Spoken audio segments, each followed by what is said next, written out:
you ready for the incredible sound of classic rock? No? Good, because now it's time for Visiting the Village.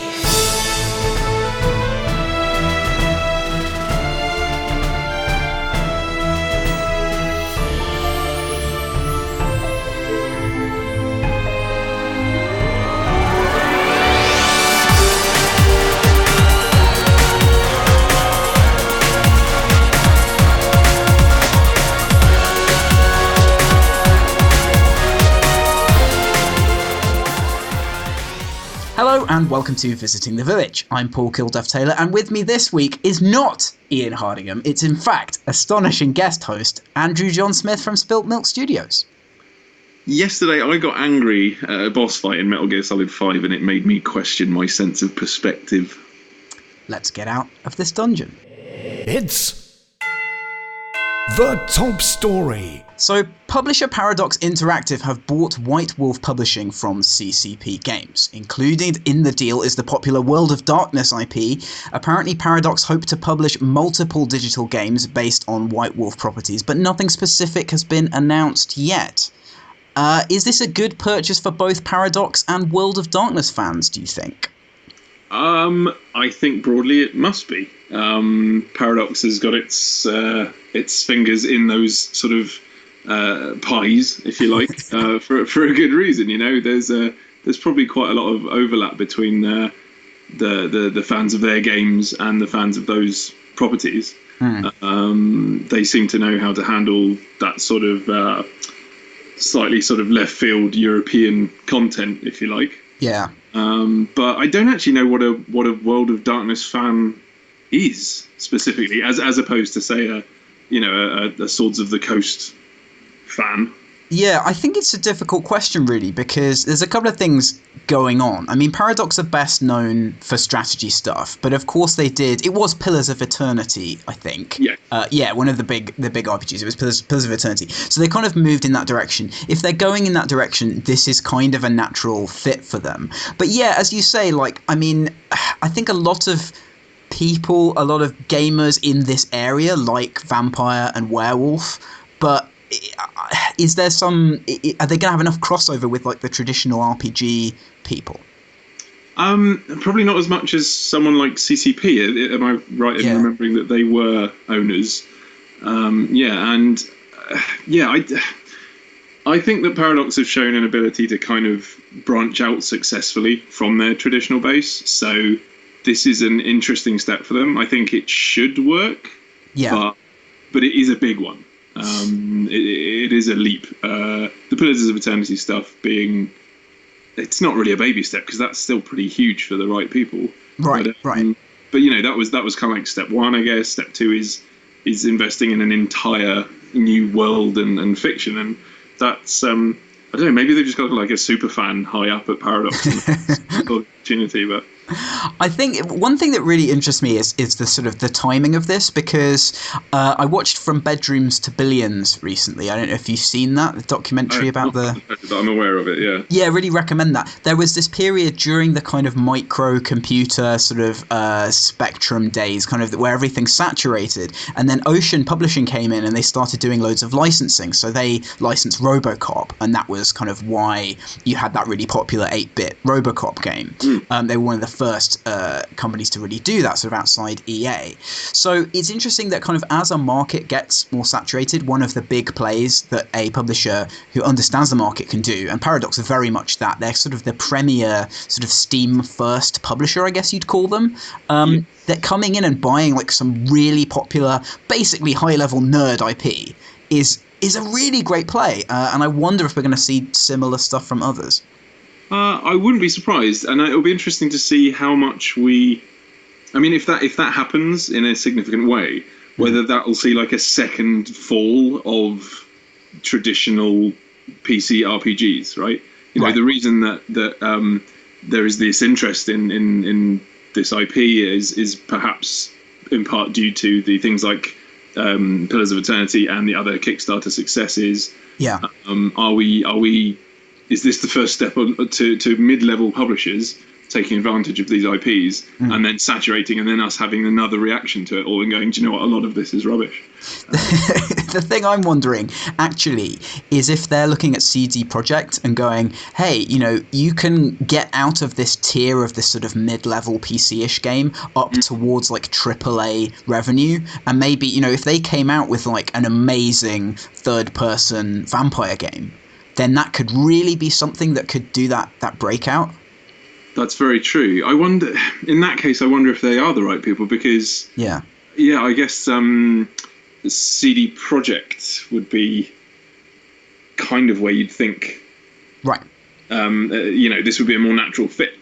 And they're already doing Cyberpunk, which is kind of exactly this. It's an RPG IP from, you know, traditional RPG, and sort of boosted up into some mega project. I wonder if they've got any sort of deals with the developers. I'm sorry, I can't remember who it is that are doing Pillars of Eternity, but like the developers themselves, because I mean it is a jump and it's expensive to do. Yeah. It is interesting. I mean, one of the other things about this that I'm kind of intrigued by is that everyone talks about Vampire and Werewolf. Now, Werewolf is a slightly weird IP and has never really had the same sort of digital gaming impact as Vampire has. Werewolf was probably, I don't know, when I was growing up, it was actually the more popular IP for people to play role-playing games with. But also along with that, you've got some of the weird stuff, like Mage is the other major one, which is actually really, really interesting.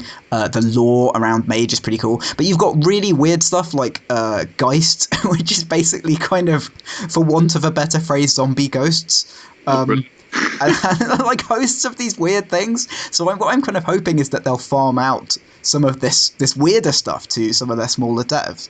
Oh, maybe, yeah, if they did, like Warhammer have been doing with all their sort of smaller IP, that'd be quite interesting, actually. Yeah, I think that would be really smart. I'm hankering for a Changeling game or a Geist game. There's other ones as well. Do check out the Wikipedia page for World of Darkness. Makes interesting reading, and I'm sure they've got all of this, and it's like the kind of extra bonus things in the bottom of the bag of this IP for them. Everyone loves a rummage. That's enough of that. Nintendo have released details about their first mobile game. It's called Miitomo, and it sounds a bit like OkCupid, but with Miis. Players will take quizzes, and their Miis will interact with other players based on the responses they give. The game will also use the company's new cross-platform account system. Amazing question from producer Jimmy here. How do you think your Mii will fare in Nintendo's cyber frontier? Well, yeah, I don't know. I haven't even looked at my Mii in so long. I don't know if it looks like me anymore. You know, it's always been interestingly the main interaction I've had with my Mii is on the 3DS has been with other people. You know, it's been meeting them and collecting their points or whatever you do, and applying that to little games via the 3DS, which seemed like a step on from, you know, when they were introduced on the Wii as just like your little avatar for the cute games. I haven't played much Tomodachi Life, although this does seem like it's maybe it's seeded from that, which was sort of a Pokemon / Animal Crossing game for your Mii's. Right. This is really weird. I think it will be fantastic. I think it will be a lot of fun, quite harmless. I imagine they'll make quite a lot of money from hats. Yeah. But I'm struggling to figure out what it solves for them. Usually when I'm confused as to a Nintendo announcement, which is a lot of the time, I try and figure out, like, oh, actually they're not doing this as necessarily as a game idea. It's often seems to be like, oh, we're trying to prove out a piece of technology or something. So maybe the real thing here is A, reminding people of their Mii's, and B, hooking people into their new network ID thing. Right. More than it is, you know, creating an engaging game. Yeah, I think that's absolutely right. They've kind of taken the Mii's, which can just be thrown into any situation, and they've used them, you know, as the vanguard of their mobile stuff to test the water, and that makes a lot of sense to me. I mean, you're kind of really into this Nintendo stuff, and you have quite a sort of open, like, quite happy, benevolent approach to it. Whereas I just see this and I'm like, I hate the Mii's. I can't, I don't want more Mii's. They're everywhere. They get in everything. Every time I play Smash Brothers, I have to look at sort of a stupid representation of my face being really bemused that I made when I was staring into the camera. I understand why it's good, and I understand how, it lends people's personality into the game and so on. But I just like, come on, more Mii's. Like, when are we going to get rid of the Mii's? I guess when everyone else stops loving them, Paul, you just deal with. How can I make that happen? Yeah, it's I don't know. Like, I can't imagine. I imagine I'll download it and then I'll forget about it. But I genuinely think that, people of a certain age, probably at school age, are going to absolutely love this. And there's probably quite a lot of fun to be had in answering. So it asks you questions about your life, and then it sort of shares them with other people's Mii's. And the idea being that, very quaintly, you might figure out that, this friend I've known for years, I didn't know they were into fishing or something, and we could go fishing together. I can only imagine the lengths to which people will try, a la LinkedIn recommendations, to warp that. Right. And I think that might be quite a lot more fun than the actual game itself. Yeah, no, that's fine. I mean, I'm interested in this, a kind of very overtly social thing without sort of that much of a game element is interesting, and Nintendo have been trying to do that a bit more. I mean, I suppose I'm much more interested in the second wave of sort of Nintendo Does Mobile, which everyone's been talking about for a long time, and I think will be really interesting. I think a lot of Nintendo's sort of internal dev attitudes actually really suit mobile, so they'll probably have quite a good showing once the Mii's have gone forward as the cannon fodder to, break the new ground. Yes, yeah, absolutely. Eurogamer have put up a behind-the-scenes article about Rocket League. In it, the developers talk about the game's extended development period, the difficulties of contract work, and the dilemma of launching on PS Plus. So my question for you is, does anything about Rocket League's success provide useful information for other developers? It's a very well-worded question. My gut reaction was no, but then of course it does. There is useful information, even if it's that this is pretty much a one-off and you shouldn't model your business around replicating it. I also think it's quite interesting information for the public, especially that it's been posted on a site like Eurogamer. Yeah. Because I think it dispels some of the myths about games development. One of the concerns that I have as a modern developer is the proliferation of these schemes where you get games for free for a subscription, I should say, and how does the developer benefit from that and all that kind of thing. And Rocket League's often pointed to as a really massive success, maybe because of it, maybe in part, maybe entirely, who knows. But alongside that sort of thing, that sort of what games value means to players these days, this article shows that there are years and years and years and years and years of development behind it. Yeah. And that there has to be some kind of reckoning with your wallet at some point, or someone's wallet somewhere else. Yeah. And I think that's quite an interesting sort of side effect, perhaps, of the. Yeah, the wallet will inevitably fall. I think this really interested me because the thing that really gets me with Rocket League is they tried it before and it didn't work, and they just were like, we just need to do it again. And then it was the best-selling game ever. And that's so weird from a dev standpoint, because I think if you or I made a game that was a failure, we'd be very hesitant to revisit that game in any way. And it kind of just shows that it's not just sort of about being the right time. I think it would be really interesting to look at the differences between, I've forgotten what it's called, like Uber rocket powered acrobatic stupid cars and Rocket League, like the functional differences between those two things, because there might be something in that as well that developers could learn. I mean, the PS Plus thing is interesting. I don't think that they have necessarily any good evidence that doing PS Plus really caused them to have the success they did. I think the game still would have been a success without PS Plus, and it is interesting to see that they attribute so much of their success to that. Having said that, like coming out with a very strong strategy of like, well, we need to make an impact with this, it needs a big multiplayer population, let's make it free, and take the PS Plus money, is good as well. So I think there might be some sort of subtle things that other devs can learn from this, but probably it's still an outlier. Yeah, I would agree. I mean, I've heard tell of some headaches, developmentally speaking, that they encountered because of their insistence on making it what's the official term, cross-play compatible. Yes. PS4 and PC players together. And I think that what the PS Plus did was obviously inject a lot of players into the PC scene of the game, which is where they're making their money.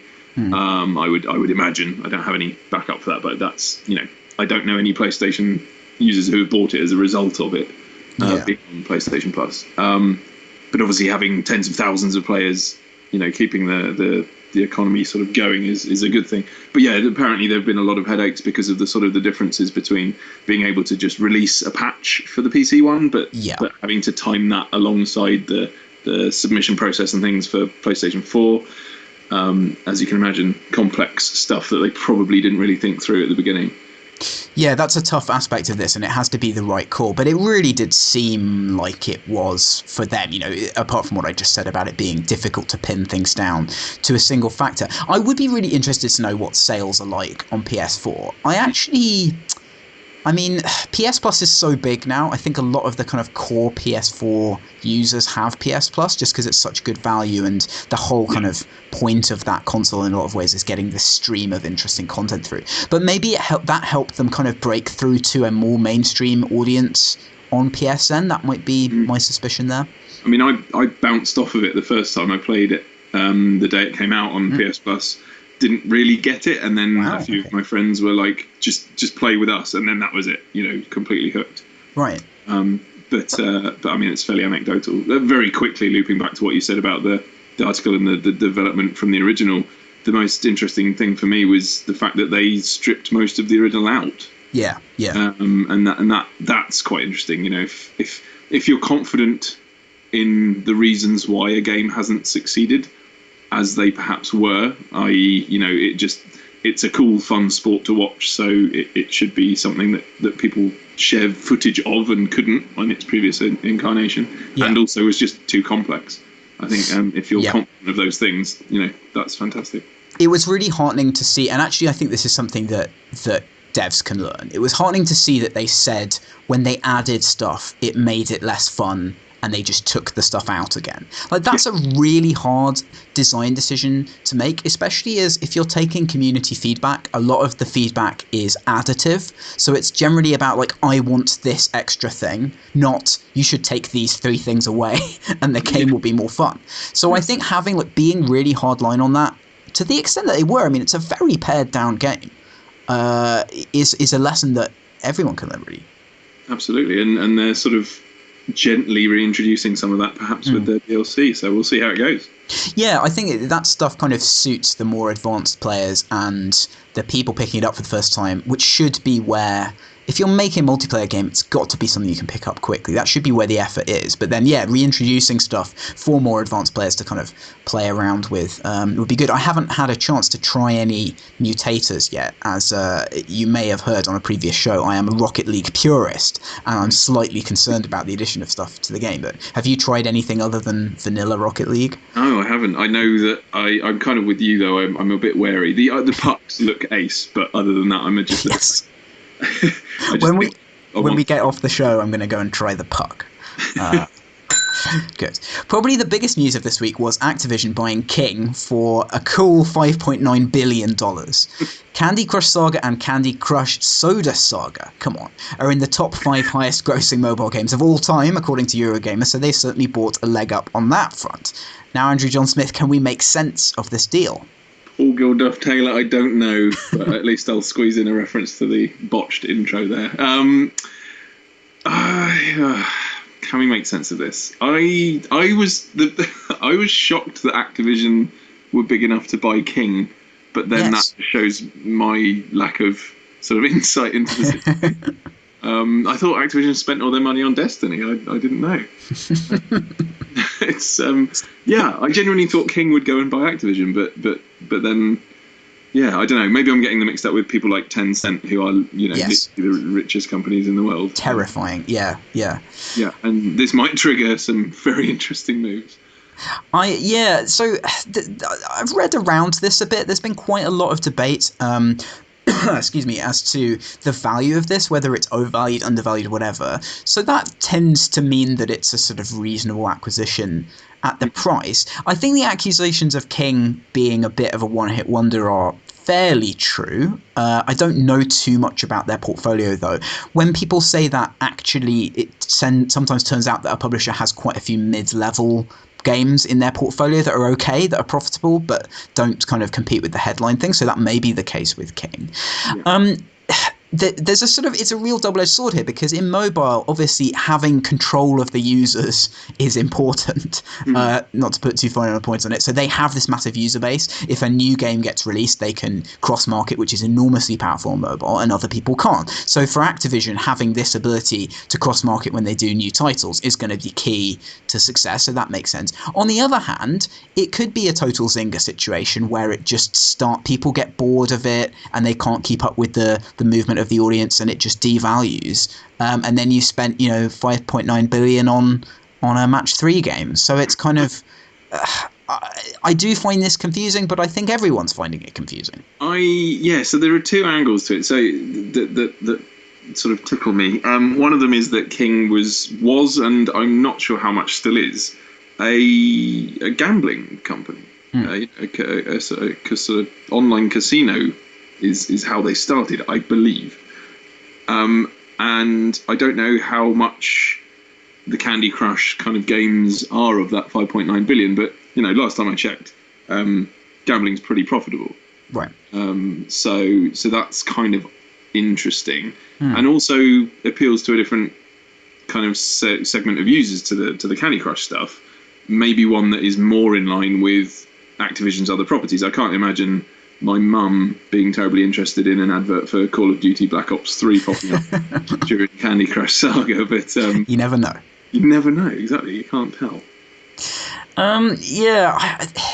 Activision are in such an interesting place now. They have this.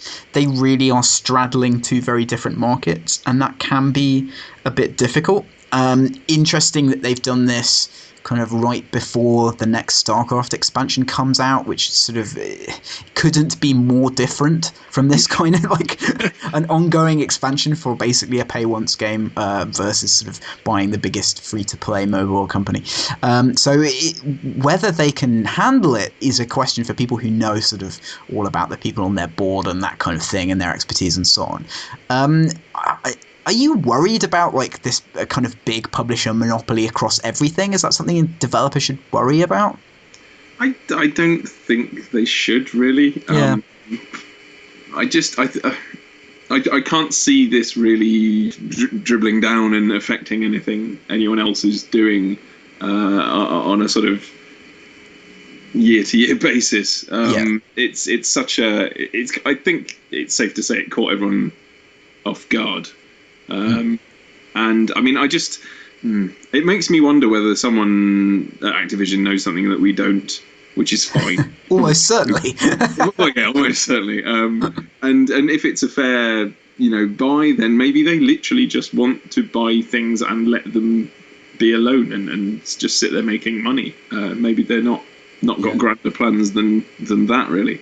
I mean, we're yet to see what happens with the Microsoft Mojang thing as well. Like, if you're buying into these big existing successes at a high price. And you're right, yes, I believe they do have other stuff going on. They have gambling stuff too. So it might be a question of, just let it continue doing its thing. With Candy Crush, though, it feels like the apex of Candy Crush has probably been reached now. Maybe there's more things they can do with those games, and they have stuff in progress again, sort of that we don't know about. That's interesting.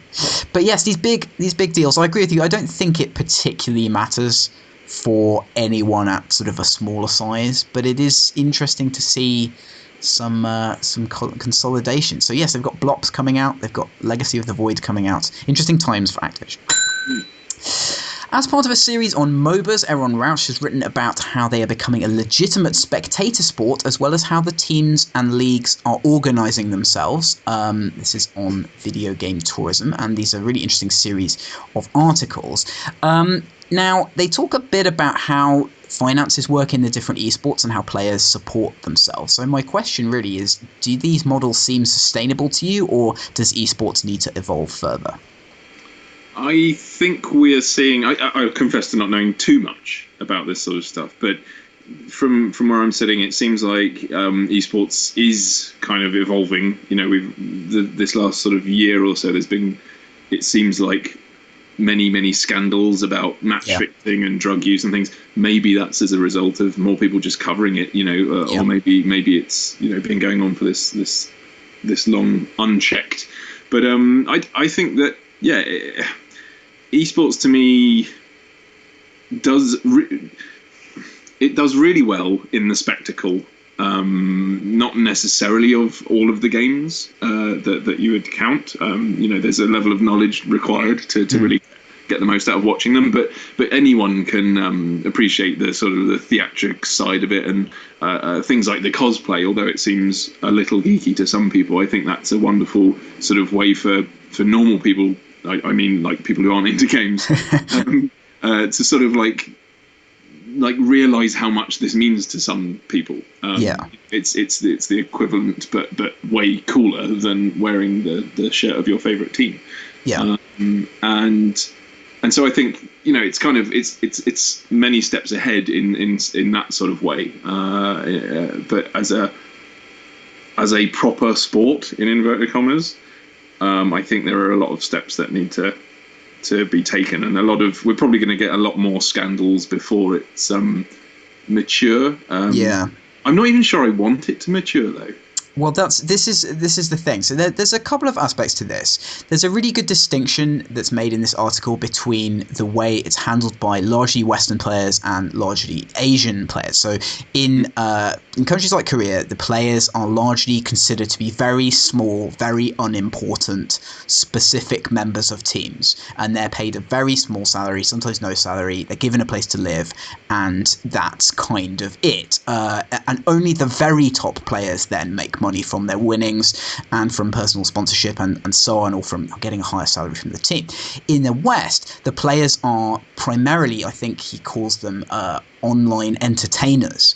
Their job is basically to stream on Twitch. It's to make their personal brand big by winning, and then it's to get endorsement and sponsorship deals. So there's this guy Ocelot, which is a ridiculous name, who is, I believe, a League of Legends player, and he doesn't even play anymore. He just puts his Ocelot face on trainers and backpacks and mice and keyboards, and he makes lots of money from doing that because he's very popular.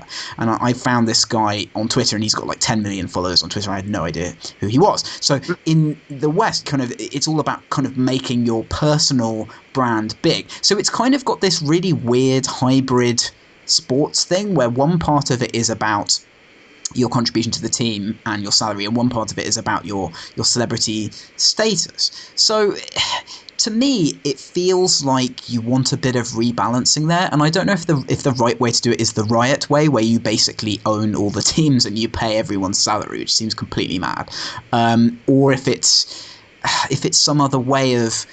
I feel like you need the teams to be stronger. You need the teams to have better ways of making money. And I guess that comes from more mainstream acceptance than we've seen already, bigger viewing figures in general, and then more incentives for sponsors to sponsor teams at a higher level. I guess that's the only way it can work. Yeah, and that's the bit that sort of worries me, I suppose. I mean, it might be a bit of a simplistic view of modern sport, but sponsorship from big brands of big teams and things is I don't know how welcome that is. I can't imagine thinking it through that money would really affect things negatively. But yeah, I guess it's a typical sort of gamer's reaction. It's like my hobby, you know. Yeah. I don't want everyone to enjoy it. You have to sort of earn it, but that's a load of tosh. So it is, but there's an aspect of esports that you kind of touched on before. Like when I started watching StarCraft in 2010, it was just two guys at the back of the Korean studio with a tiny desk, just broadcasting in English and sort of trying to make sense for you as an outsider kind of coming into that world. And that was absolutely fantastic. I love watching things like that. I love watching the kind of weird, cheap secondary stuff because it has this great community feel to it. You feel like you've discovered this, and then there's this group of people all watching it, and you're kind of in on the joke. And as it becomes more mainstream, if you watch something like, the Worlds or you watch the International, it's kind of just like normal sport now. There's a desk with some people in suits kind of pontificating and then kind of looking at the camera and saying, and now we'll go for some analysis. It's not the same. You don't get the same kind of humor. You don't get the same whatever. So I definitely think there is something that's lost as it becomes more standardized and more, inverted commas, professional. I think perhaps that might be limited by the fact that its roots are in such an open sort of community, via Twitch and freely available, and people will just be able to switch to sort of some other alternative very easily. I think the day that we worry, whether Sky are going to outbid everyone for the rights for StarCraft 2 finals they're probably, that's not going to happen. But it'll be interesting to see how that all falls out, because it's so tied up with the future of television and broadcasting in general. I think it will probably have quite a large sort of impact on how that goes. I mean, esports impacting broadcast rather than the other way around. I suppose sort of generationally, like if you're a teenager now, if you're kind of 10 to 13 years old now, you'll be watching esports if you like games. So to you, that will be kind of normal TV, basically. Even though it is still kind of a niche interest, and I suppose sort of real sports will still hold a lot of sway. So it will become something that's normal, and these sports will just have this interesting status of secondary things. But then maybe entertainment in general is sort of going to become more fractured anyway. There's going to be loads of sort of more niche things that people consume. There won't be big TV channels anyway, so no one will sort of care if BBC Three has some League of Legends on it, I suppose. So it might just be part of that fracturing. Yes, yeah, exactly. I don't think we're going to see anyone able to kind of force the old way of doing things onto this new sport.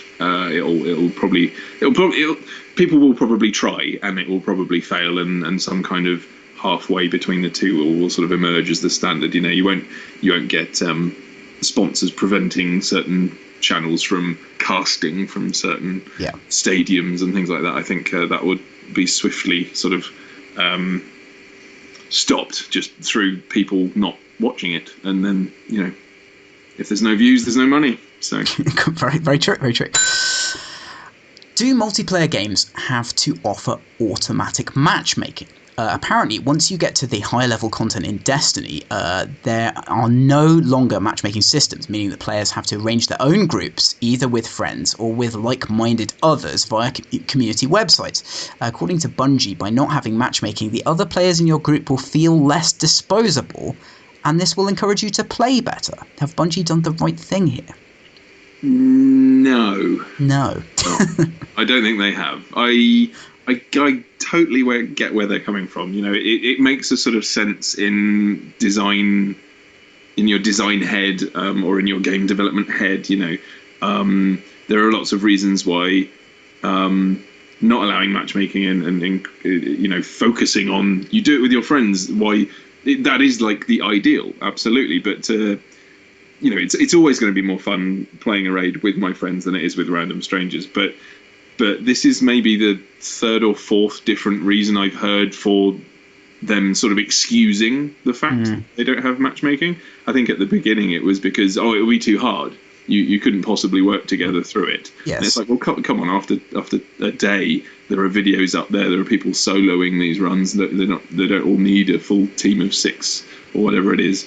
So I think maybe one day they'll run out of excuses, but it seems a little silly. They've obviously got an idea in their head of how this game should be played and how it should be fun, and that's surprising to me because it's Bungie. They do well with community, and I just fundamentally think that's like the wrong way round. If you make a game and people are having fun with it, you should encourage that and enable that. Yeah. And it doesn't matter how they're having fun with it. The point is they're having fun, you know?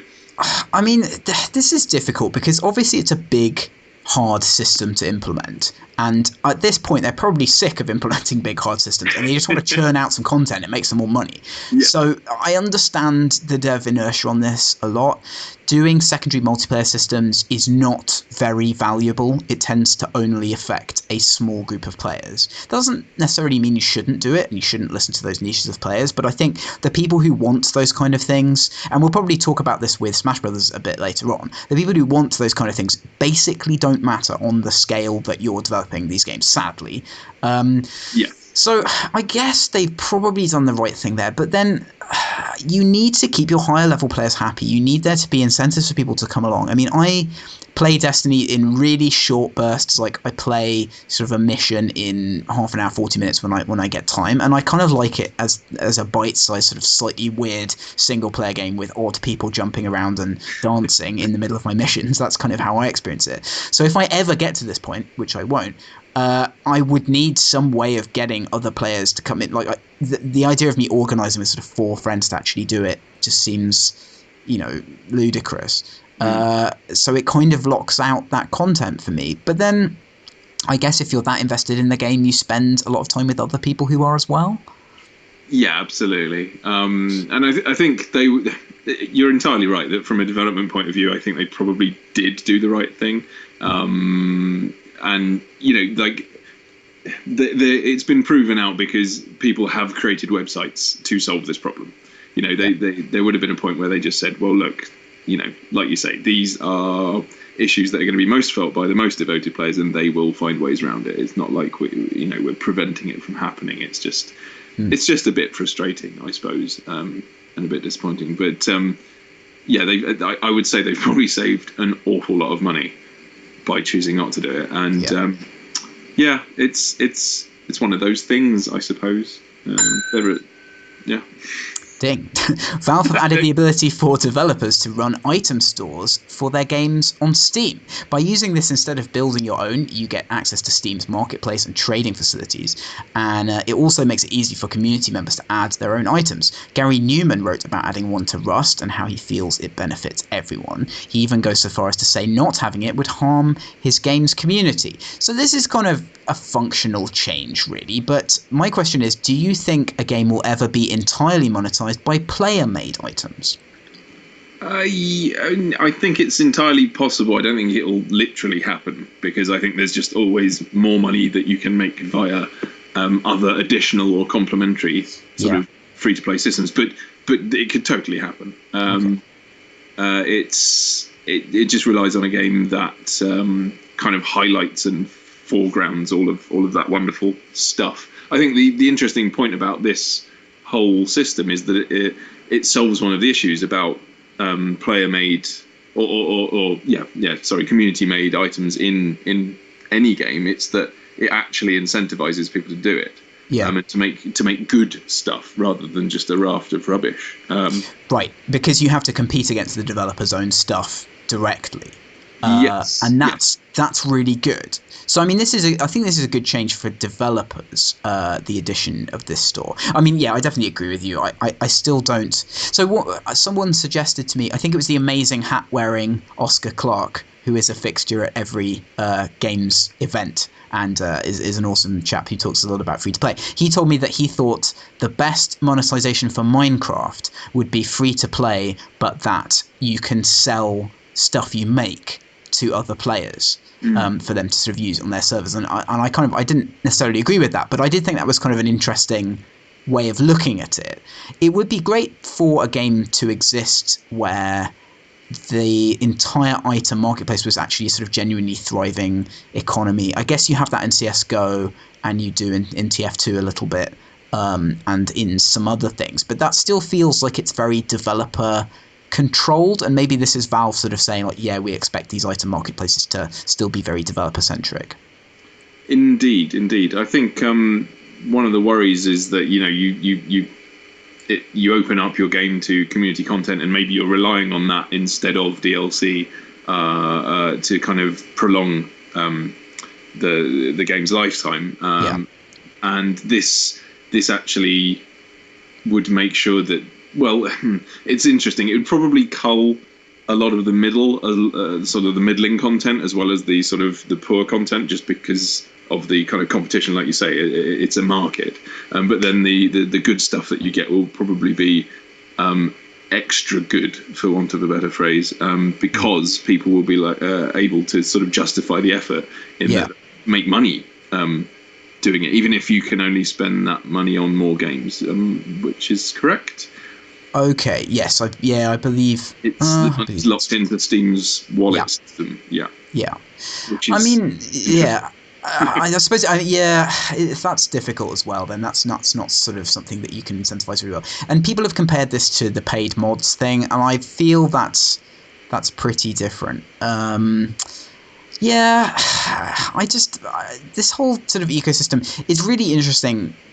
It would be so good to have a game where this was possible, and I think a lot of indie devs think about that and kind of start thinking about, what if we could have skins and items kind of on this level. And it just seems to be this thing where if you get the game right, then that happens, and if you don't, then there's no point thinking about it whatsoever. So you just have to build a game that is good, and then you can do all of these interesting secondary things, I suppose. Exactly. The inimitable Pat Garrett has published a somewhat unusual report for VG247 of some behind-closed-doors sessions from Paris Games Week.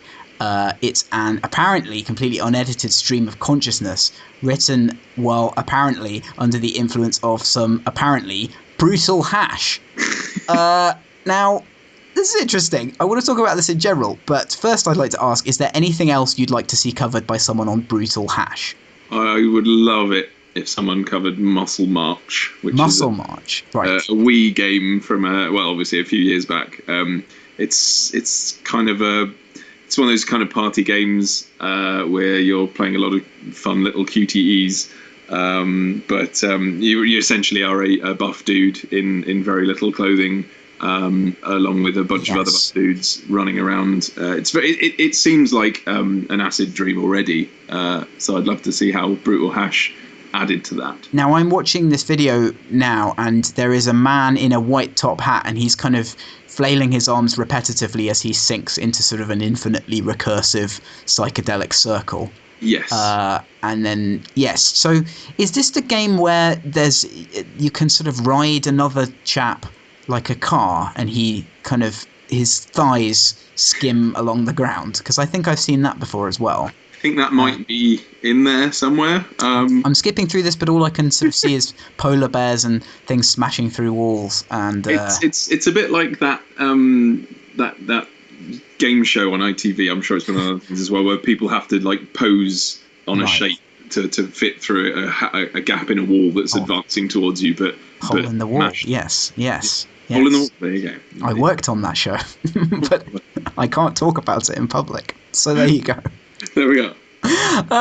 The brutal hash. I think that would work well with Muscle March. Now, a lot of people have been very annoyed about this. And they were similarly annoyed about Pat Garrett's Borderlands 2 impressions, which were written in a somewhat similar style.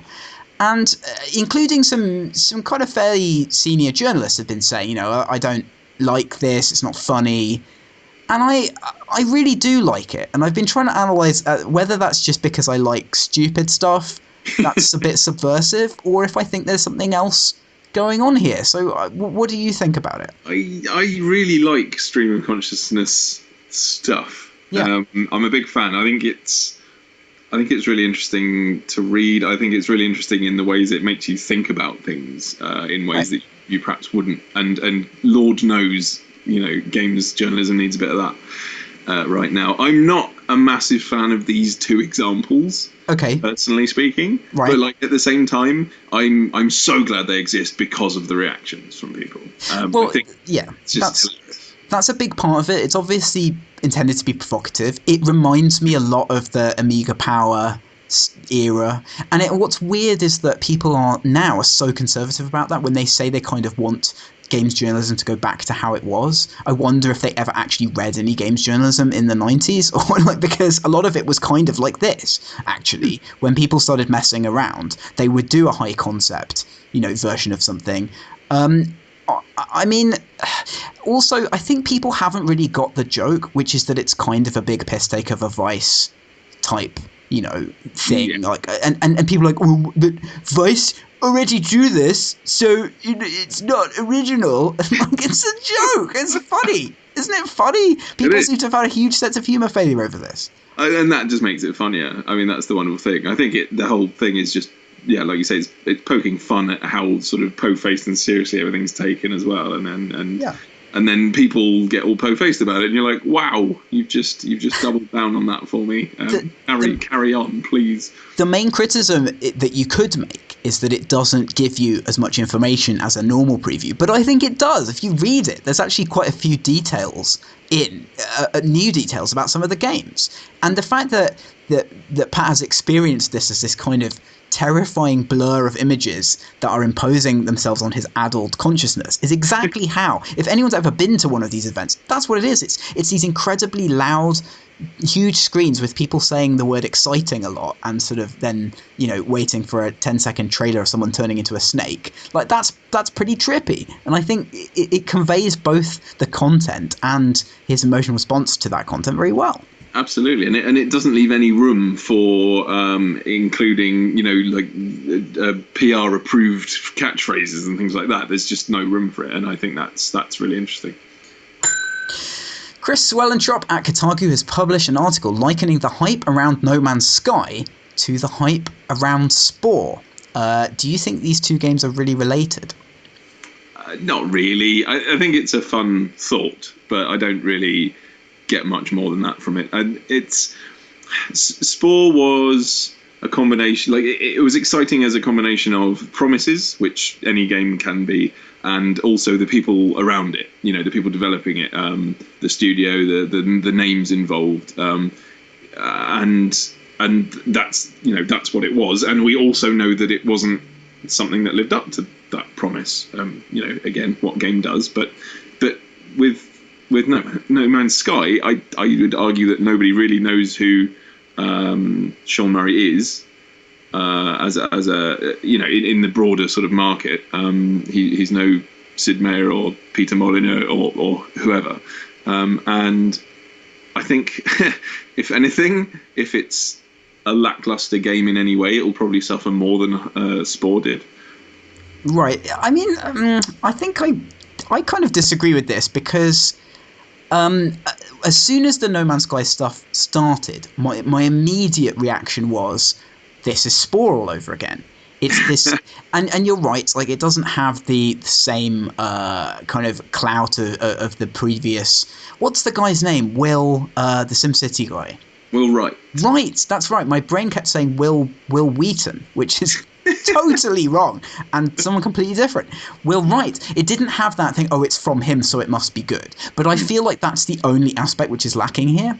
This massive kind of universal conception. Spore was always about being able to do things with the universe. And people forgot about that because now they focus on the sort of funny penis creatures, which is what it turned out to be eventually. But originally it was always, he had this big picture of a globe, I think it was, in Edge.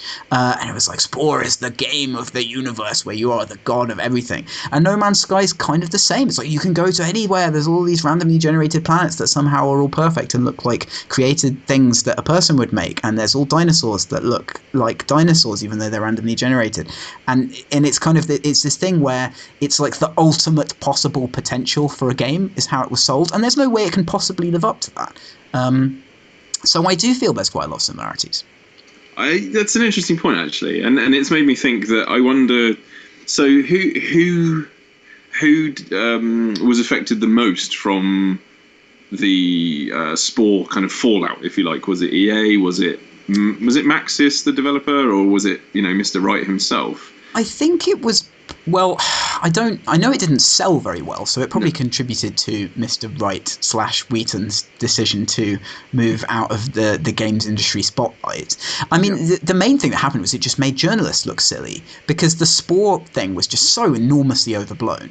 And I think we've got a bit more of a mature ecosystem now, and we can see more of a game in development. So the sort of there wasn't really a backlash. There were quite a few pieces about No Man's Sky which were like, well, hang on a minute. And I think that was justified. So we haven't seen quite the same sort of flip-flop that we did. But then the game isn't out yet. No, I suppose also with No Man's Sky, because of the way it's being developed, they have a better chance of making a good game than Spore did. Spore was basically an impossible publisher pitch that got funded, and then they had to make it. Whereas No Man's Sky is something they've been evolving themselves over a long time and iterating quite hard, and they spent quite a long time on the gameplay stuff sort of late on.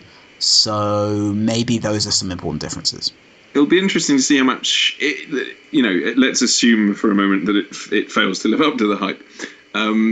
It'll be interesting to see how much Sony are affected by it, because it's very much sort of been pitched as, they're kind of helping out with it at the least, and maybe it's like their baby. And how that would kind of compare to the fallout with someone like EA. The press were very much able to just turn around and say, well, it was a terrible game, and try to sort of distance themselves from it.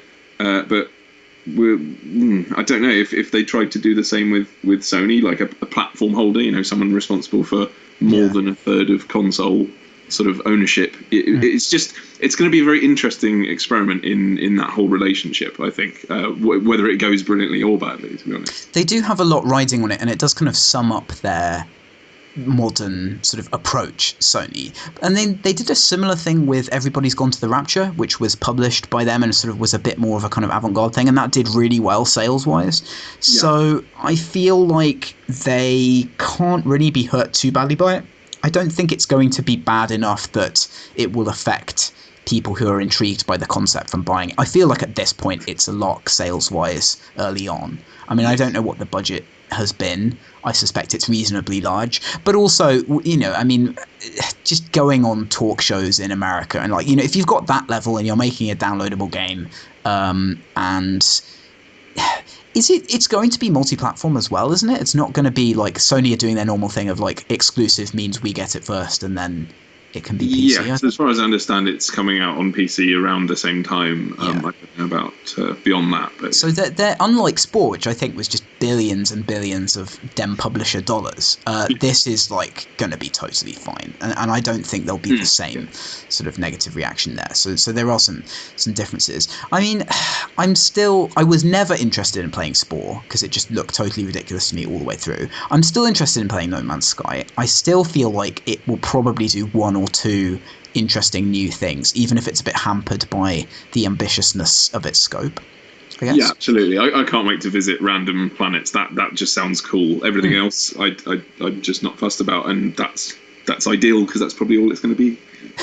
Fair enough. I mean, I definitely trust them. Like making Joe Danger first, and the way that they approach things both sort of artistically and design-wise, I generally have approved of, and that's why it's slightly surprising that they came out with this wacky concept. But then if you've got a concept like this, I mean, you have to kind of go for it. It's clearly worked on a conceptual level. So yeah, I'm still interested. But yes, you're right. Exploring the weird planets and listening to the strange honking beasts will be interesting. Gregory Avery Weir wrote about thievery in Skyrim on his blog Ludus Novus. He comments that it's not possible to redeem the thief town of Riften because it's impossible to kill its corrupt ruler, as she's an NPC that's deemed essential to the game's plot, and is thus unkillable. Does this say more about Skyrim's design than it does about its morals? Are we sure it's not a bug? Because it's pretty buggy, Skyrim, and that would speak about their design. Oh, stop it. I don't know. I think it's more interesting that it's raised questions like this than it necessarily is as a point of study, if you like. But having not played it, I'll just take it at sort of face value what this chap's saying. You may have told from my earlier comments about the Destiny stuff. I think players should be allowed to enjoy a game however they want, and especially in a game like Skyrim where they try and essentially just drop you in a world and let you do your thing.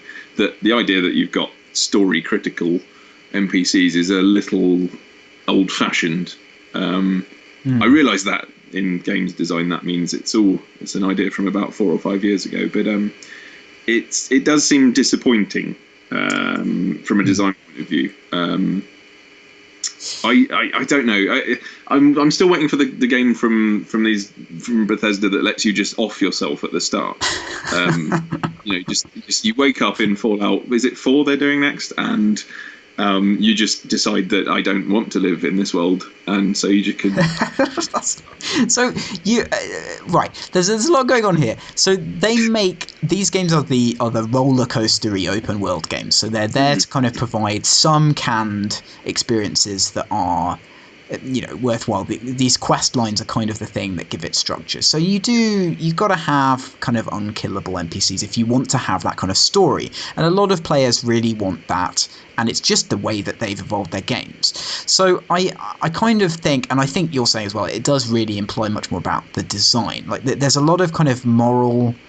It's this interesting criticism because the writer's drawing basically sort of moral philosophical implications from this design point, and if Ian were here he would be massively rejecting any interpretation of this and just saying it's silly that anyone could possibly ever think this because it's clearly just a design thing. And I think that there's probably a little bit more to it than that, in that they want this town to be like the bad town, and they want the thieves to behave in a certain way, and that implies a kind of one sociological viewpoint, I guess.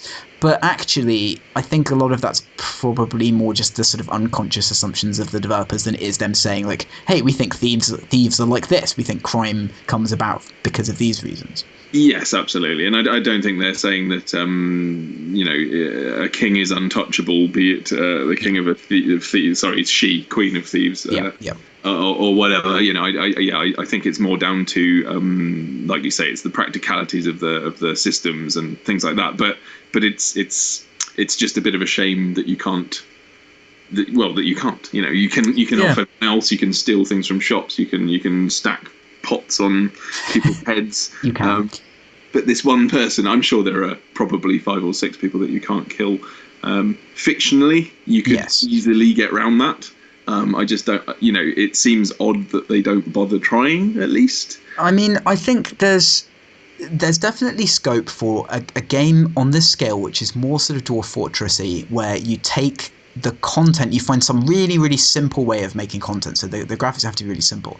And then you have a lot more dynamic procedural stuff that's just weird, and you allow players to create, like you're kind of killing yourself at the start, that you allow players to create situations which aren't fun and just break the game and are stupid, and you kind of allow that a bit more, and you make it really hard to get into. I would really like to see someone do that, but when indies attempt this kind of thing, they sort of tend to go a bit too, like, they try and emulate this kind of thing a bit more. They try and emulate like the big, Gothic or the big sort of open world RPGs, and I'd like to see a much more scrappy, weird, experimental one.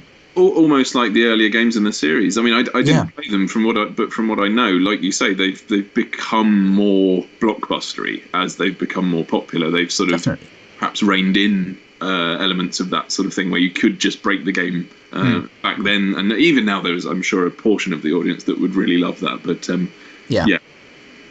There's a video, unfortunately this is an audio podcast, this is entirely redundant. There's a video which I will tweet later, which is someone who's basically hacked the character editor in Skyrim to allow you to input any values, and he's created these player characters, one of which is like, it's just this sort of huge Gumby face with massive broken pop-out eyes that's as big as a mountain, and these tiny legs, and there's just so many clips of it just walking around talking to people, and then at the end there's this huge fire, and there's all these NPCs running around like under its legs as it just stands there and grins emptily at the camera.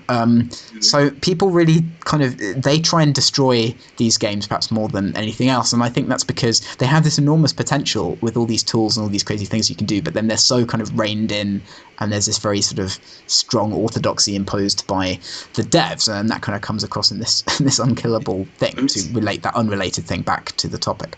Well, I'm just imagining a game in which the values of your sliders in character creations have some kind of input on how the NPCs react to you. I just think that's absolutely amazing.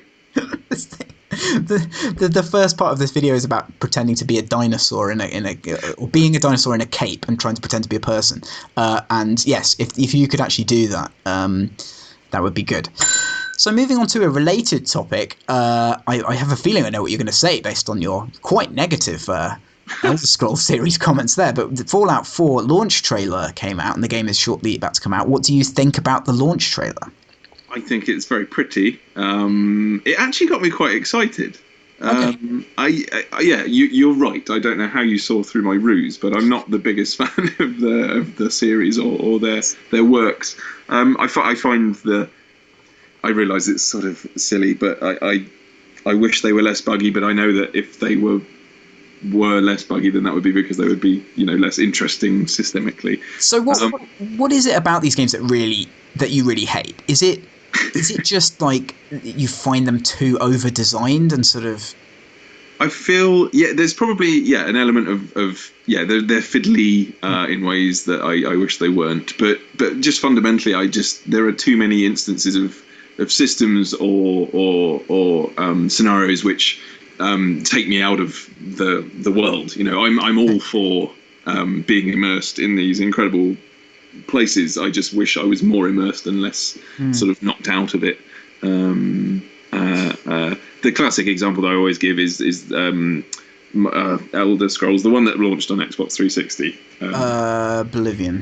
Oblivion, yeah. And I came out. I was really liking it despite the giant rat. And came out of the sewers and looked at this glorious landscape. Oh, yes. I turned the camera and the entire lake just glitched off. Right. The sky bugged out, and I was like, "Oh, right, okay." Yeah. And it's just, I don't know. Maybe I'm unlucky, and every time I play these games, I get sort of one of those early, and it sours the experience. But that's a really interesting, because that for me is the defining moment of all of those games. Is the Oblivion moment where you come out, and you see the world, and the fact that the lake turned off for you. Yeah. I think and that actually reminded me that I never play one of these games in the first week when it comes out, because there's always a really quick patch that fixes some of the terrible things, and it normally breaks save files. I think that's happened every time they've released a game, is that they've had to push a patch that breaks save files really early. So you reminded me that I'm excited about Fallout 4 very much. I think Fallout 3 is probably my favourite of their games. And 4, I really like the aesthetic. Like you said, it looks visually very interesting. It's weird they have those terrible faces and that horrible face animation. Oh, they're so bad. God. They still have that, and that must just be a sort of engine hangover thing. I don't think that's going to bother me too much, because the characters in these things are always kind of annoying anyway. But yes. That looks pretty cool. I've been playing Metal Gear Solid 5 and the base building, and that's nice. So I imagine that would be a cool time sink. Yeah. It's certainly piqued my interest. Yeah, I mean, what's your favourite thing about Fallout 3? What's the thing that if they don't do in 4, you'd just be devastated? Well, I'm worried about VATS, the combat system, because apparently it's not turn-based anymore. And having the turn-based combat in that game was just so great. It just meant that you didn't have to worry about stuff like aiming on a console, and you didn't have to do that stupid thing where you constantly back away all the time that you'd have to do in all of their games. All of the combat in these games is always about slowly walking backwards and waiting for a thing to recharge. It's just awful. So they've changed that, and I'm a bit concerned about that. I think the other thing that it could do is just try and make it too plot heavy. The thing I really liked about Fallout was that you could wander around. It had some of the original Fallout atmosphere where you could come across some really interesting setup all the time just by wandering around. There were whole little nested stories in each vault. And it really makes sense. Like, you've got this society where there's only sort of a few inhabitable places, and have each one being evolved in this really crazy way was good. So if they dialed down the craziness and they made it a bit more sort of about the main character's journey, that would really bother me. And I guess there are some indications in this trailer that they've done that. The things I really liked were, the vault where everyone's called Gary because they're all clones, the vault that's entirely children, the one that's a virtual reality 1950s town was probably my favourite one. That's just an incredible game moment where you go into this totally different world and there's a puzzle you have to solve. That is just incredible. So if they've, watering down and bad combat are my fears. There you go. Fingers crossed. Right, that's enough of that, and now it's time for a new feature on the show called Smithy Smithing Corner, and I have no idea what this is about, so I'm going to hand over to Smithy himself. All right, well, so I didn't really know what I was going to talk about in this bit. Ian's Magic Corner is really cool. Like, it makes interesting that which I thought couldn't be, and I'm not sure I'll do the same. I confess, initially, this was just based off of the pun Smithy Smithing. You have to come up with something now. I had to come up with something, but then I thought, actually, it relates to a couple of the topics. So something that we've been talking about is the community-created sort of marketplace with Steam and items and selling. And I've been playing, like I said, we've both been playing Destiny. I've been playing Metal Gear 5. And just the idea that there are a lot of games, a lot of systems that put an emphasis on earning these things that you can use in the game, and that's cool and fine. And some of them let you kind of have some ownership over them. I think in Rust, Gary said that you buy an item, but if you die, it still gets dropped in your bag and can be looted. And that's really interesting. The idea of maybe some permanence and some actual value to that within the game. Yeah. It's something that's been sort of fascinating me as a designer is could you make a game around actually, you kind of hit on it earlier, but actually making items virtually. And I don't mean as a community driven thing necessarily. I just mean a game, let's say, about being a blacksmith. Right. I know there's that game, I'm going to pronounce it wrong, Racketeer or something. Oh yes, I know what you mean, the shop one. Yeah. And I was like, well, hang on, what about a really tightly focused version of sort of a bit of that? So I mean, hey, it could be you're making magic potions and it's cool and it's all kind of Minecraft sort of farming and combining of interesting ingredients. But nice. just do you think we're ready now for a game where maybe it already exists in EVE to some extent, but I feel like EVE Online is a hobby in and of itself almost, and not really that applicable. There's a few different ideas here. I really like the idea, just sort of as a secondary thing, of a game where you're the guy in the shop outside the dungeon and you have to make the potions and the heroes come in, and it's like it's like as a casual game. I love those things where you're not the hero and you're providing some secondary function. That's really cool, but that's sort of a bit tangential. A game the problem is, if you make the game about making these items and selling them, then there has to be a purpose for other players to buy them, and that kind of means that it always has to be one, like a Rust or one of those games, and that's kind of a bit boring.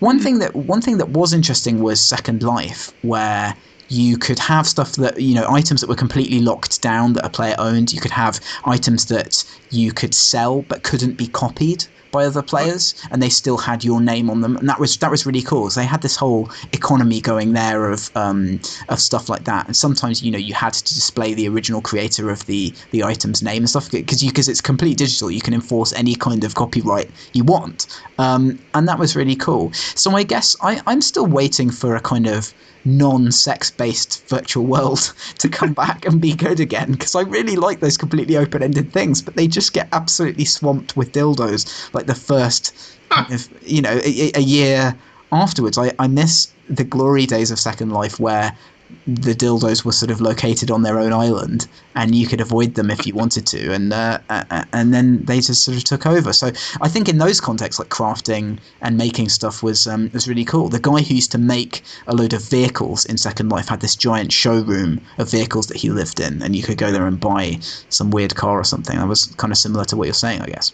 It's just a fascinating idea, the fact that we already put all this implied sort of value and whatnot into something that doesn't exist. Yeah. In the same way, almost literally the same way as we would something that does, like a cool cape in Destiny or something. Yeah. To a watch that you've been bought in real life. It's such a funny thing, and it's fascinating. I mean, perhaps there might be room for it's a bit of a cliched hero's quest, isn't it, where they get defeated temporarily by the bad guy, and then they go on a journey, and they develop themselves or some tools to then go back, and just the idea of perhaps forging your own sword and actually having it unique to you it's a very, very sort of simplified example, but that nugget there seems like it would have something, and maybe now is the time when kind of just generally people are more accepting of a lot of the broader systems that you'd need to introduce and combine. In-game tools for making stuff are interesting, because a lot of crafting systems that Ian and I talked about this last week are annoying because they just involve sort of combining like obscure things together that you don't understand what they are. Like, you don't know what droid parts are, and you don't know what who cares? So if it's something that's a bit more like an actual skill based thing that you have to learn, and then when you make something it's unique and it has value, that could be really interesting. So crafting systems themselves are things that definitely need design and development work, I think. Intriguing. That's the end of that. Now it's time for Paul's Smash Corner. Now, we weren't going to have a Paul Smash Corner this week until someone called Andrew John Smith sent me a link to basically every developer's encountered this. A fan of Smash, a guy called Jeff P, has written this gigantic dissertation about what he thinks is wrong with the game. It's like a 30-page long document. And it's been much discussed on Smash boards and some of the other community stuff. So I'm going to run down some of Jeff P's suggestions and just talk about them. Now, a lot of these actually echo my desires for the game, so I do support Jeff P. The major thing that he focuses on is this thing that he's called alpha form stages, which are basically allowing you to play on competitive stages with platforms online properly. This is my main bugbear with the game. Regular listeners will be sick of me talking about this. I'm sick of talking about it as well. It goes back to the thing we were talking about with Destiny. There's a reason that they haven't implemented it. They need to do a new kind of multiplayer, basically, and they don't want to. In Japan, the competitive scene is partially based around the Omega form stages, which are stages without platforms anyway, so they did the matchmaking to cater to that audience. It's a shame. No matter how much the community screams, it's never going to happen, so that's annoying. The other thing he wants to do is get rid of sudden death. Now, sudden death occurs, as you might imagine, when there's a stalemate in the match, so you both kind of lose one round, and then the time's out, and what happens is basically both players are put at 300%, so that means that almost any hit will knock you flying off the stage. Then, if you still don't manage to kill each other, these bombs just arbitrarily drop all over the level, and if you get hit by one, you die. But you can cheat that by using the ledge grab invincibility to allow the bombs to pass through you. So online, a lot of people start doing this repeated ledge grabbing, which is incredibly boring, and I don't want to learn that, and it has no place in the competitive game anyway, so I often lose late stage sudden death. So he wants to get rid of sudden death, which I entirely endorse. The other thing that he wants, which I think is rational, is he wants to make the D-pad mappable, and at the moment it's only used for taunts, and there's a lot of stuff in Smash where it would be really useful to have some extra buttons to map things to, so only having taunts on this thing is ridiculous. So I agree with that, and it wouldn't be hard for them to implement that. It should. Would it open up any sort of untoward... It wouldn't. I don't think so. It might allow for some more tech to be developed, but new tech is always good for the game. Like, if you allow people to do interesting new things at a high level, then it's fine. I don't think it could really be used for abuse. You can already map the second stick of the controller to either attacks or smash attacks. And that allows for some different tech. So I don't think it would open it up to cheating. It would just make it better, which is another reason that I support that. Now I'm going to move on to a couple of things he thinks which are just silly. He wants a mode where you can display hitboxes. these games don't really like doing that kind of thing. They want to leave it up to the community to expose that stuff. If you include it, it makes new players feel like they have to deal with it, and that's not a good thing. So as much as I would like that, I don't think anyone else does. He also wants you to be able to jab out of a dash and basically conserve your momentum while jabbing. And this is just like a typical bad player suggestion that would have massive gameplay implications, not just at a high level, but for the entire way the game is played. It's a kind of, hey guys, wouldn't it be cool if you had guns type of fan suggestion that just every developer hates. So yeah, it's just funny to read one of these things about a game that I know reasonably well. When we had this kind of thing, specifically with Frozen Synapse, we had people writing big documents to us about why the game was bad, and it's just kind of fascinating to see. But as a big fan, I would really love if they put in the mappable D-pad and alpha form stages, but they won't. Yay! Any thoughts on that? It sounds awfully complicated. I think, on a more serious note, I think it made me wonder, the whole D-pad mappable thing made me wonder if there's any room for, so just how much the distance between inputs, like the physical buttons on a pad, affects like high-level play. Oh, yeah. If there would be any sort of, any kind of shift based on that, like right. if going from A to, is it X at the top? Probably, yeah. Is different to, if you were able to completely remap a pad, would that actually have an effect on the highest level?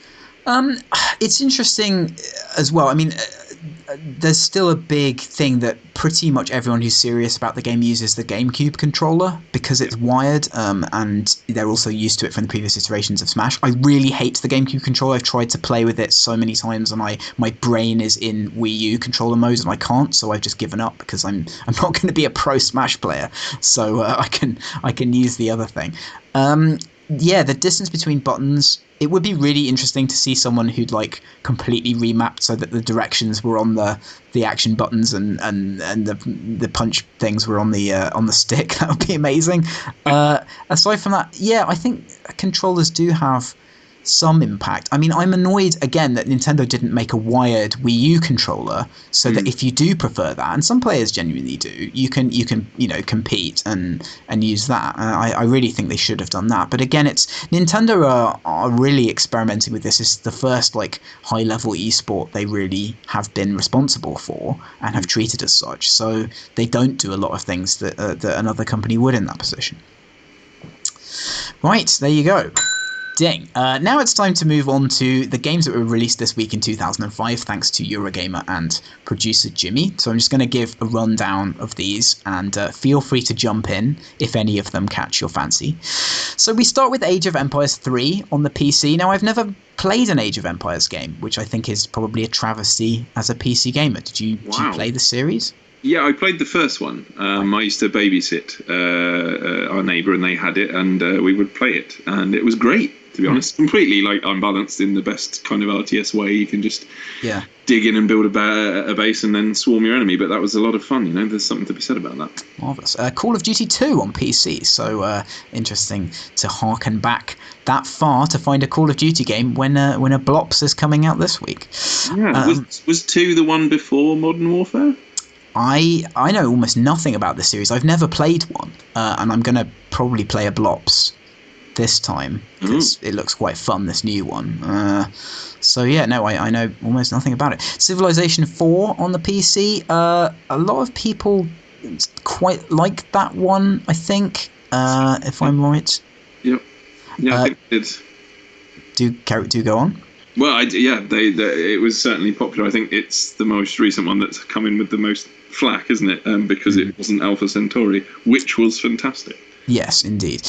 Dragon Shard on the PC is kind of a boring RPG. We don't need to talk about that. Kaitoon, that's not a word. Tycoon 2 Endangered Species on the PC. Not a clue.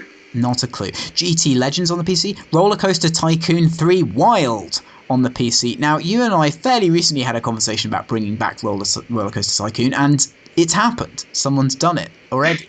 So all of our ideas are completely pointless. Dang it. Donkey Kong Country 3 on the GBA. I'm surprised the GBA could cope with that. Now, here's a game, Duca and the Monophonic Menace on the GBA. Now, I was really excited about this because I thought it might be about collecting analog synthesizers. But in fact, it's not. It's just another sort of slightly obscure, weird GBA RPG. I don't even know what a Duca is. Indeed. Fire Emblem, The Sacred Stones on the GBA. Fire Emblem, yeah. iToy Play 3 on the PS2. Probably sold right, didn't it? But it probably did. Xenosaga Episode 2 on that. This is a good RPG week. Yeah, crikey. I've never played a Xenosaga or a Fire Emblem game. They're both very good. Okay. Yeah, but I think Xenosaga Episode 2, I'm not sure if it was the last one, but I'm almost certain that series didn't get a finish. Okay. So you, if I want to play one of these ridiculous RPGs, what should I play? Like, the only RPG I've ever played was Golden Sun, and I quite like that, but I've never played Final Fantasy or anything. Or what should I play?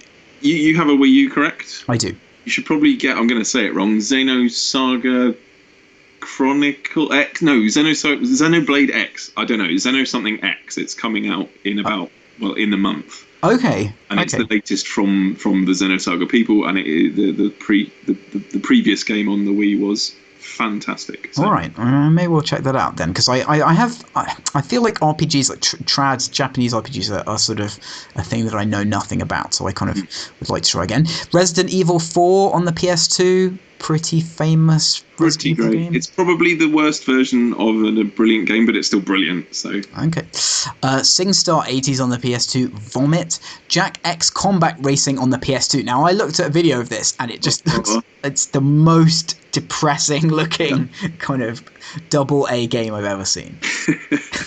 From the company that brings you Uncharted. Oh, really? Oh, wow. Well, I don't think all the cars just park in the middle of the track and have a good old chat in the middle of the race. Fire Emblem Path of Radiance on the GameCube. I mean, it's just RPG week. Lego Star Wars. Lego Star Wars on the GameCube this early? I thought Lego Star Wars was a lot later than this. This is 2005. That would be interesting to know if that was the debut platform as well. I think it probably was, actually, which is crazy. So, wow. Grand Theft Auto Triple Pack on the Xbox, how depressing. Metal Slug 4 on the Xbox. Do you play the Metal Slugs? They are great. They are. That's it. Grand Theft Auto Liberty City Stories on the PSP, which wasn't very good, sadly. No. Twisted Metal Head On the PSP, which is a Twisted Metal game. Crash Tag Team Racing on the Xbox, PS2 and GameCube. Oh, the kart racing never ends. The Sims 2 on the Xbox, PS2, GameCube, DS and GBA. So, not PC, so it must have been a delayed release on the consoles there. A kind of a weird one. That's the only DS game this week as well. This I remember this about the DS. It came out with all of those games we featured a couple of weeks ago, like Lumines and all that stuff, and then it didn't have anything for ages. And then Brain Training came out, and everyone went, Brain Training. That's enough of that. Now it's time to leapfrog into the present with the top 10 UK Steam games. And for some reason, this goes up to number 13. So thanks, producer Jimmy, for that one. No idea. Number 13, it's Rocket League. Number 12 is Ark Survival Evolved. Number 11 is Savage Lands. I don't know what Savage Lands is. Do you know what Savage Lands is? It sounds like it might be trying to hop on the Ark Survival Evolved boat. I'm going to have a quick look, as we call it, a stealth Google. And so it's a survival on a mysterious island this time, but it's all kind of fantasy. It's sort of fantasy survival. It's like the forest. Survival games, man. I mean, they're everywhere. I mean, it is interesting someone's tried a fantasy one. It is the one that hasn't been done, as far as I know. I think so. There's nothing left. Yeah, but I mean, like, it would be really difficult, you'd think. I mean, none of the knowledge that you have in real life would be applicable. Well, you wouldn't know how to stop a golem, but I think you still need fire, and it's not a fantasy world where Newtonian physics doesn't exist. That would be quite difficult. That'd That's hard mode. So that's Savage Lands. Number 10 is Football Manager 2016. Number 9 is the Binding of Isaac Afterbirth. The Isaac, I think probably the last Isaac expansions. I've not played this one. No, me neither. I did play what was it, Rebirth? Rebirth, yeah. On the PS4. I really get why people love it. It just doesn't quite click with me. So many people say that, and is it the combat that bothers you, or the aesthetic, or a combination of those two things? I think, it generally makes me feel slightly uncomfortable playing it, and I think that is a mix, like a genuinely unique mix of the slightly floaty combat and the subject matter. Weirdly, I mean, I'm not a squeamish person, but I think if it was nice, like tighter to play, like a bit snappier, I probably wouldn't have a problem with it at all. It's one of those games where the aesthetic obviously puts people off, and I would be interested to see something that has a more palatable aesthetic with similar gameplay, because I think a lot of people want that. I guess Nuclear Throne is not really exactly the same kind of game. Yeah, there's a game called Wizard's Lizard. Okay. It's just wonderful. I love that name. It's very much it's a similar game. It's much more. It's straight up fantasy. You're a fairly cute lizard. But it too is inspired directly by those early Zelda games. Right. Yeah. But procedural, so it might be worth checking out. Yeah, no, Isaac is something that I really like, and I do feel that there are things to be learned from it for other devs. Number 8 is Grand Theft Auto 5. Number 7 is Fallout 4 Season Pass. Producer Jimmy says LOL 3 times. 3 times Fallout, as we'll see later on. Number 6 is Counter-Strike Go. Number 5 is Anno 2205, which isn't on sale, so who knows why that is. Call of Duty Blops Digital Deluxe Pre-Purchase Vomit at number 4. Number 3 is Call of Duty Registered Trademark Black Ops 3. Thank you, producer Jimmy. Number 2 is Fallout 4. Yes, Fallout 4 is there twice for some reason. And number 1 is Fallout 4. So, just no point. Just replace everything with Fallout and Ark Survival Evolved, and we won't need any other Steam games. Yeah. That's the end of that. Now it's time to progress gingerly into your listener questions, and we have one from listener Andrew John Smith, who says, "It's Halloween. You can see how up to date we are. What's the scariest story about games dev that you have heard, not necessarily supernatural?" Now, I have a good one. I was on a panel at Game City with the amazing Alison Beasley, who is one of the most experienced PR people in all of games, and she said that she worked for a publisher once where the publisher said, "If we get all 10 out of 10 reviews for this game, I will get my cock out in the office." And apparently they did, and he didn't. What? So there you go. So that's the scariest story about games dev that I've heard. Do you have one? You have to answer your own question. I've nothing on that. I mean, I don't even know. I'm sat in a room by myself and I don't know where to look. You see how now you understand just how sideways these questions are. So Alex Connolly has a question in the form of a letter, which I will read out. "Dear Sirs, a somewhat nebulous one. Like many people with a family and full-time job, gaming is largely had in fits and starts, or at peculiar and desperate nocturnal hours. In short, one's relationship with games invariably changes. The point of interest lies in comparison to, say, the professional critic who, for lack of a better term, poop socks for deadlines." Surely there is a better term. I don't even know what that might be. I don't know what that means either. "Dedicated and constant time spent with a title as is required, or at least preferred, before passing judgment. Anecdotally, I found myself enjoying a particular game in small servings and finding flaws or shortcomings far less egregious than critics or those who mainline the same game. Often the critical reception appears scathing in comparison to what would otherwise be a much more positive experience. What I'm pondering is whether circumstance and investment renders or skews critique towards a certain social group, generally those who share similar time commitment to a game or games. Or are these just the ramblings of a father who finds his time more precious than before, and this perspective merely to prove the merit of what plugs his free time?" That sentence goes very wrong at the end there. So, Alex, this is really interesting. I've often said with regard to this that I think one of the problems with journalists is they forget that they've got a game for free, and sometimes that kind of colours their reading of it. Like they didn't have to pay for it and they're enjoying it, whereas for other people they have to kind of really make a very hardcore decision about that. And I guess, yeah, journalists are very versed in particular genres, and in particular styles of gaming. They can put a lot of time into it. In some ways, although often they don't get as much time with the title as they'd like before they review it. So I do think there are some skews there, and it kind of shows in the kind of games that get very popular that journalists are very confused about. What do you think? Oh, I completely agree. I mean, I think there's so many angles to this. So, I mean, firstly, you mentioned how it kind of skews. Basically, if I'm playing a game and I'm trying to finish a bit before the end of my lunch hour and I can't because something vaguely annoying happens, I'm going to get really annoyed at it. Yeah. And so if I'm doing that essentially with an entire game, I can't imagine the kind of scrutiny that game would go under. Part of that as well is because we both make games for a living, and so we kind of have an insight into what might go right or wrong. Yeah. And so sometimes you're just exasperated, like, I can't believe they let that stay in, or at the same time, sometimes, I understand why that feature isn't, the way you'd hope, or whatever. I think that the price thing is very interesting because it can actually swing both ways. You've got the fact that you've got this game for free, and so you like you say, if you're enjoying it, that's kind of a bonus. Yeah. But if you paid for a game and perhaps bounced off it initially, then you're more likely to reinvest and retry. See my experience with Rocket League, for an example. Yeah. But as someone who, as a critic, is going to be strapped for time, they're probably not going to give it too many second chances. They're probably going to let that first impression colour their whole kind of view on it.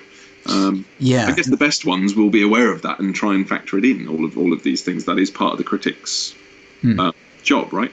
That is difficult. I mean, we definitely saw that with our game Frozen Cortex. It's a game that some people bounce off initially, and certain journalists certainly had a problem with it early on. And kind of, you'd see in some reviews that people said, like, I didn't get this, and then it took me some time. And you're right, like they're kind of, they have some expectation that they need to understand something, whereas a gamer or someone who's just bought the game, they don't need to understand anything. If they don't like it straight away, they're going to stop playing and then probably not go back to it unless one of their friends tells them to. So I do think it's difficult. I mean, it's always been something that's kind of plagued games journalism. I think one good recent example is Goat Simulator, which is something that basically every journalist hated because it was very stupid and lazy deliberately. Yeah.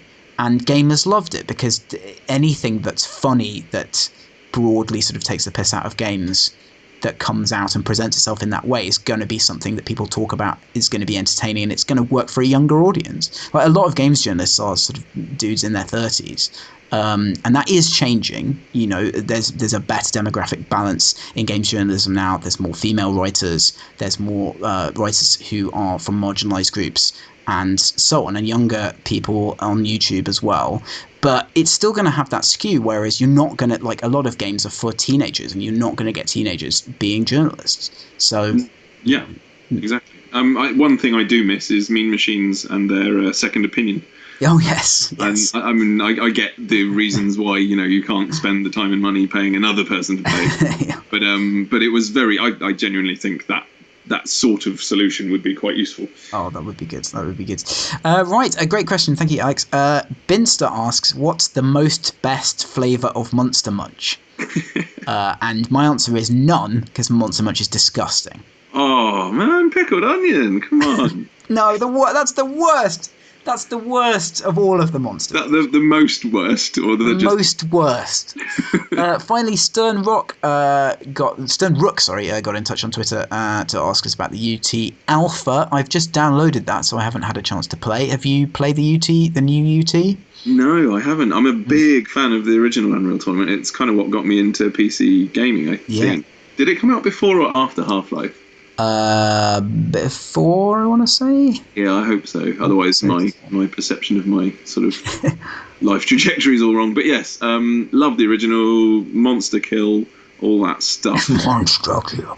Yeah, we had a good LAN party for Ian's birthday a couple of years ago, and UT was played finally after many hours of Counter-Strike, and it's still very good, Facing Worlds and all that. So if they manage to capture that silliness.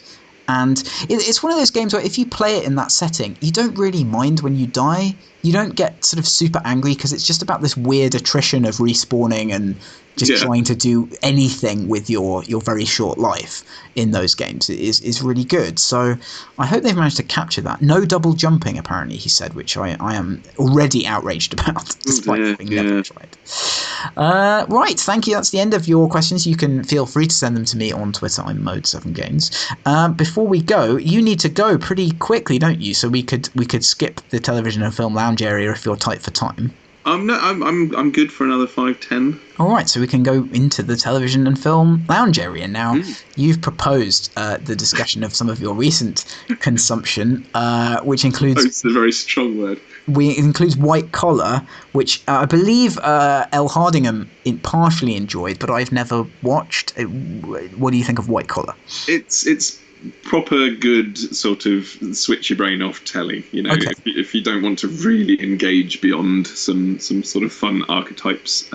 It's basically about a criminal who is forced to work with the FBI white collar crime department. So it's sort of non-violent and all a bit of fun. Okay, that's my favourite brain off TV, as you probably know, is The Mentalist. So if it has anything slightly reminiscent of that, then I may well give it a try. We should swap. I'll check that out, and you should check this out. Oh, right. So yes, you should start with season 2. I mean, The Mentalist is really, it's almost daytime level of like, it's not good, but it's certainly relaxing. And Beverly Hills Cop, you wanted to talk about. Well, after so Tango Fiesta came out, it's all about the 80s, and I thought, you know what, that's a trilogy I've never finished. Okay. The Beverly Hills Cop movie trilogy, and so in a few random evenings I've been watching them. The first one's great. Yes. Brilliant. The second one's fine. I can't remember. So what happens in the different ones? Because there's one that's in the theme park. That's the third one, I think. I haven't got as far as the theme park because I had to just pause it. That's shite. That one. It's so bad. Yes. The third one involves so the first one is his friend. Obviously, the main character used to be a bit of a criminal before he's in the police, and one of his still criminal friends turns up and then gets killed on his doorstep, and he That's right. Yes. got to chase the criminals back to Beverly Hills. The second one, I'm actually struggling to remember what happened. They blur together. Oh wait, the second one is the one with it's almost like a Die Hard. Like a Lethal Weapon movie. So there's like the really, really kick-ass gang of sort of German criminals, and including a very striking. Is it Britt Eklund? Yes, that makes sense. That. Some incredibly tall supermodel. That was cool. Some decent bad guys. And then the third one's just it's just terrible. It's hopeless. Yeah. I like those, but they always... I had that same thing as you, I think, where they're always on ITV, like on Saturdays, and you kind of would see half an hour of it, and they'd all blur together. Yeah. And there was a period where I think they only had the rights to that theme park one, and it's so tiresome. It's so bad. It's such a travesty, that movie. So, it's an interesting thing to look at it and then look at Eddie Murphy's career and just sort of think, right, because I just can't help but judge the poorly delivered lines, the lack of humour in the third one as him being, it's a good sort of 8 years after the first one. You just think, well, actually, not sure. When I think about Eddie Murphy's late career, I think about that movie where he was a giant version of himself that was staffed entirely by characters played by him operating his brain. And at one point he sneezes and he pops out of his nose and he goes, "I just sneezed out of my own nose!" And it's so weird to think that he was just the greatest comedian on the planet at one point, and then he's just sneezed out of his own nose, and that's it. Also, what I'd like to see with those movies is a supercut of every time the theme music kicks in, because they do it so much. They really do. It's like every 20 minutes. And the third one has just the worst example of it. I think that it's a genuinely a different arrangement or mix or something each and it's just gone wrong by the third one, which is like, how do you ruin that music? Good old Jan Hammer with his guitar. And finally on this list you've put Runaway, which is a Tom Selleck movie where he has to chase down these renegade robots. Now this is on Netflix. I thought it was something else, and I put it on, and it's one of those like 80s, sort of mid-80s things where it's just like there's no pacing.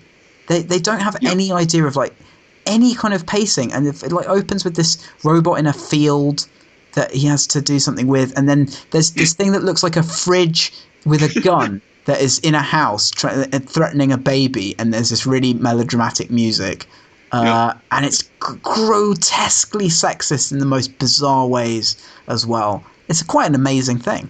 It's an incredible watch. Yes. I mean, I was literally incredible the whole way through. It's directed by Michael Crichton. Him what wrote Jurassic Park. And the bad guy's Gene Simmons. Yeah, which is amazing. just. I mean, watch it for that alone. And it is one of those roles where you're just like, how is nobody just arresting him for looking like that? I mean that's a horrendous sentence in modern times, but in the 80s, like, you could probably have just got away with it. It's like you're blatantly up to no good, look but yeah, I feel like maybe they had a series planned, and then they just cut all of the like crime of the week, and just stuck them in order, and that was the end of it. It's blatantly that. Also, just to return to Gene Simmons, weirdly good performance. Like, kind of quite convincing. That's just this awful kind of scenery chewing 80s bad guy, but he really does it well. He should have stayed in acting. Scary. He's genuinely scary. Like, it's kind of, you hear stories about Predator when they made that. One of the cast in that was actually was soon to be a convicted criminal, or was recently, and everyone was a bit scared of him. And sort of rightly so. This feels like they caught Gene Simmons on a really bad day, and he was just actually being a bit homicidal. I don't know. Like, I don't know if anyone's actually investigated that. That's amazing. Right, well, that's enough for this week. Thank you very much for guest hosting the show with me. Thank you very much for having me. I'm sorry I fluffed the Hardingham-esque intro. Well, okay, what we're going to do now is we're going to go back and do the intro again. And I was going to conceal that from everyone. But when you get to this point in the podcast, you'll realise that we've done that.